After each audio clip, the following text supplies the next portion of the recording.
What's up, YouTubers? It's me, Johnny. It's Friday. I want to talk about some things that happened this week that's kind of interesting. First off, just while it's on my mind, it was in the news that Christina, the lady who's vice president in Christina Kirchner, the lady who's vice president in Argentina, she used to be president. She had an attempt on her life and the pistol misfired.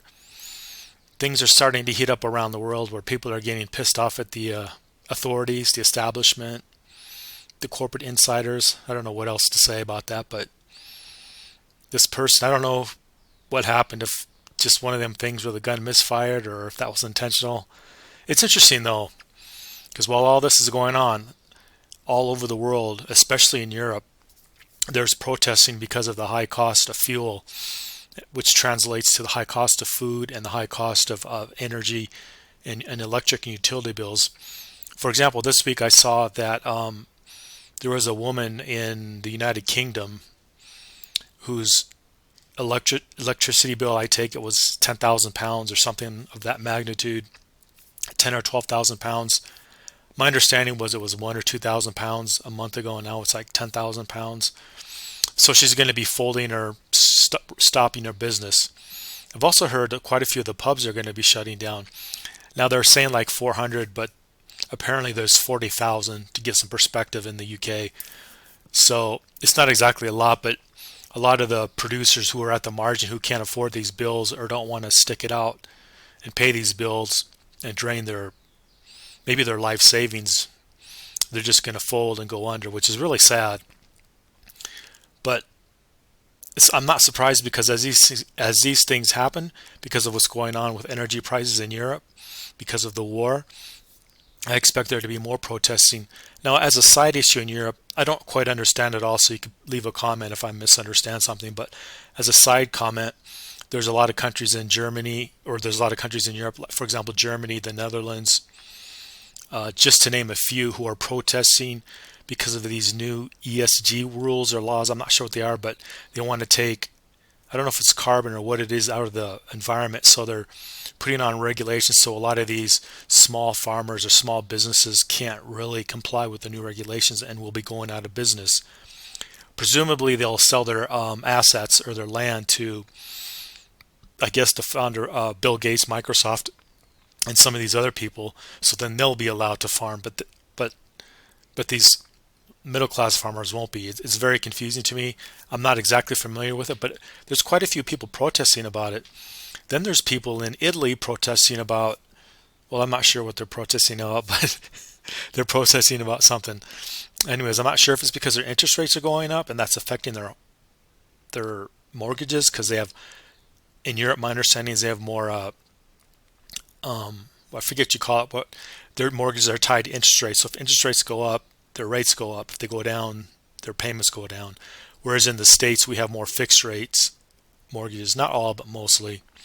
Anyways, our fixed rates mortgage has gone from like 2 3/4 to like 6 1/4, something like that. So people can't even, well, many people are not going to be able to afford new homes unless home prices come down a lot. If home prices come down a lot of people won't have as much equity as they thought they had. That's just going to lead to a big mess. But my point is, there's a lot of problems going on in Europe and in Asia where people can't afford these new food bills, these new electricity bills, their bills to cook their food. Like in large parts of the world, people use propane or things like that. Like here, like in Asia, they just can't get it for what they used to get it at. So the poorest people are just having a lot of problems, and they're just out in the streets protesting. Like I've heard, like Sri Lanka, Bangladesh, just to name a few, as far as really, really poor countries, or countries we think of as being really poor. Which brings me to another subject. Currencies are not crashing, but currencies are down a lot against the dollar. Like today, I saw a byline. They didn't rate it, so I don't know if it's true, but apparently the peso's at an all-time high. I mean, the Philippine peso. So that's going to be interesting. So all these countries, their currencies are just not collapsing, but going down quite a bit against the dollar. So if you have dollars and you want to live in those countries, the cost of living is going to come down quite a, well, maybe quite a bit. I'm not sure.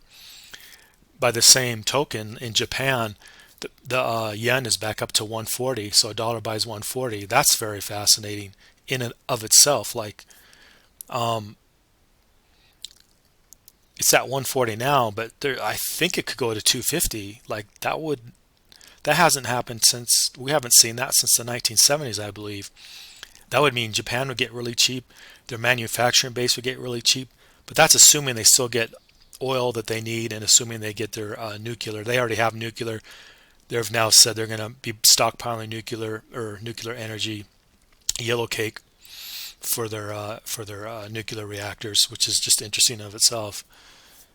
Anyways, the main thing I wanted to talk about too is what happened last night. Now, I don't really watch the news, so I don't know, but all over Twitter, people are talking about President Biden and I don't know if it's the right word, iconography, but these photos of him looking like he look, I hate to say it, but looking like Hitler and having the soldiers on both sides and talking about the new U.S. empire and things like that. Now, I didn't watch, I don't know, so leave a comment if I get it all wrong, but it's starting to scare a lot of people in the States. But that's not really well, that's fascinating in of itself, but what was really fascinating is all the conservatives talking about it, which came to my attention. But on Twitter, I see quite a few Democrats that are unhappy with this new stance that the president's taking. It appears to me the president and the Democrats and Republicans are really, really dividing hard. I don't know really what that means long term for the U.S., for the United States, but right now the dollar is really strong. In the future, I presume it's going to sell off, but just not yet. So that's been very fascinating to kind of watch it on Twitter, see people talking about it and getting really upset about it. And then another thing I saw was there's more and more governments, including the United States and the United Kingdom, talking about CBDC, central bank digital currencies, and how they want to use them or usher them in to quash dissent, and also to give people UBI, universal basic income, which is very, very fascinating. I don't know what that'll mean, but probably it'll mean more of an exodus out of first world countries into the developing world. And for people who want more liberty, they're going to just leave. For people who don't care, they're just going to stay. Probably means a bigger wealth gap between the have and have-nots in first world countries. Probably means they're going to shut down dissent with it. I'm already seeing stuff in the news media where the UK wants to really find a way to legally, in their eyes, legally crack down on all this protesting and strikes in the United Kingdom, which is really, really fascinating. People are speculating that there could be 15, 16, 17, 18, 19, 20% inflation in the United Kingdom. And the UK has barely raised interest rates. I think they did today. I'm not sure. But whatever they raise, it's not very much. And then in the EU, inflation's 10. They issue inflation numbers for each individual countries, but it can range from 9 to 12, 15% depending on the country. I want to say, I don't think it was Switzerland because they're not part of the EU, but I think Switzerland, and I can't remember which other country has the lowest inflation, but it's like at 8 or 9%. So like that's like the lowest inflation according to the government statistics, which aren't always accurate and don't reflect the true cost of living. So I'm aware of that, just so the viewers know. But it's just really, really. If I was in Europe, I would be leaving. I'd be going to the United States, Canada, Mexico, or somewhere in the Americas. If not that, somewhere in Asia, Philippines, Thailand. Pick where you want to go, but anyways, it's just really fascinating. Not much else to say, but I would say in other news. Anyways, I'm going to sum it up by saying it looks like things are really starting to heat up. I wasn't really expecting things to heat up this fast. I was thinking we had 2 to 5, maybe 10 years, not really 10 years, 2 to 5 years is what I've been thinking, to plan and prepare to exit a first world country if you really want to. If you're not going to do that, like I always say in my videos, you should go to a rural area because the cost of living in these big cities is just going to, I don't think, going to come down. It's going to come down, but not that much that you're going to notice it. And it's not going to come down to, let's say pre-COVID 2019, something like that.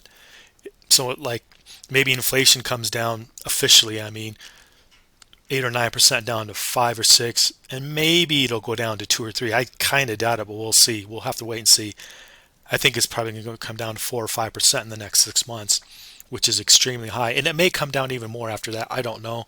There's like two camps on that. I'm in the camp where inflation is going to remain sticky for longer, but I concede because the money supply has been stopped, or it's not growing. It's been normalized somewhat. So inflation should come down, but like what happens after that? Like what happens after that when they stop that and then they start inflating again? I think you're just going to have the same problems, but possibly worse. The other thing that's worrying to me is what Russia's doing and how the Western world's reacting to what Putin is doing. That's just going to keep oil prices a little bit higher than they really should be, and everything, well, not everything, but most things price wise come off of energy, because energy is used in everything in our economy. And if you're in a country that can't get energy, or the rulers of that country don't have any money to buy, I would get out. But that's just me.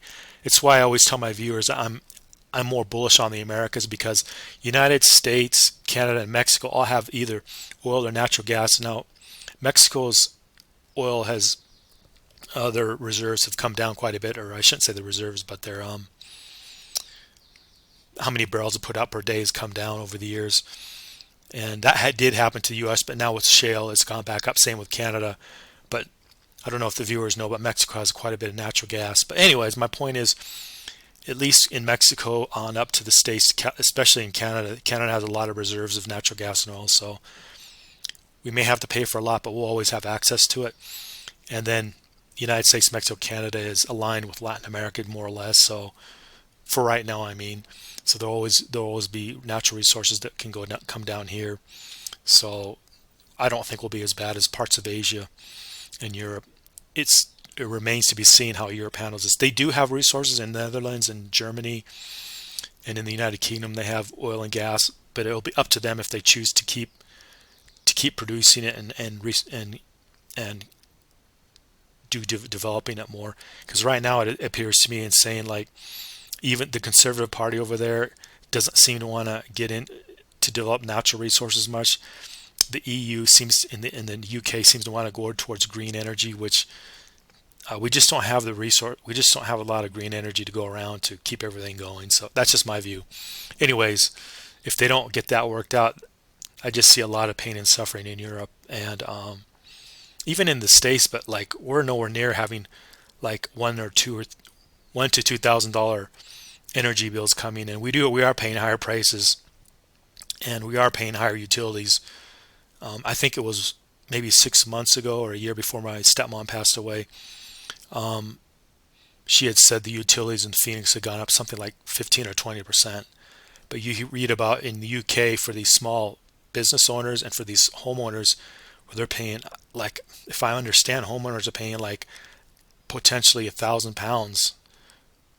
And then the prime minister, or the former prime, or soon to be, I'm not sure, Boris is saying, get a better tea kettle, which that ain't going to cut it. Like, their prices are going up so fast to heat and cool their home. I guess they don't cool their home in the UK, but to provide for the utilities is going up so much that they're having not rioting in the streets, but they're having a lot of industrial action with the unions. They're having a lot of protesting in the streets. People are starting not to pay their bills. This is happening too, and I think it was Pakistan or somewhere. I don't know, but people are taking their bills in Pakistan and not paying them and causing all kinds of nonsense over there. But if this does not kind of come down, I just this could spill out of control. So I hope my viewers have a plan B to bug out for like small town America, or Canada, or wherever you're at, or just bug out to the safer parts of Latin America. Anyways, I hadn't really thought things would get this bad this fast. And then on top of that, people's pension assets, if they have any, are getting hit. The stock market was down again. Say we got allegedly good job numbers out, the market rallied on it, and then right towards the end of the day, it just petered out, and there was like the Nasdaq was down 1.33%, and other markets indices were down maybe 0.5% to 0.25%, and still oil's in the $80 area. I expect oil to come down, but it hasn't come down as fast as I thought it would. But it appears to me we are going to come down. But if the US and Europe keep producing kind of a stupid energy policy, I'm not convinced oil is going to come down to 60. It could come down to $60 a barrel or something like that, but it may not.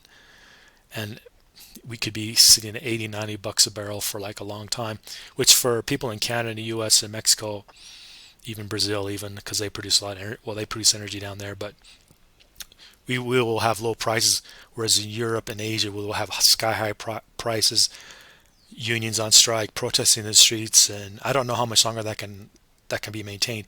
Even in Haiti, there's like a lot of protesting. So like, I don't know what news sources you have up there, but like, I just see all this stuff happening.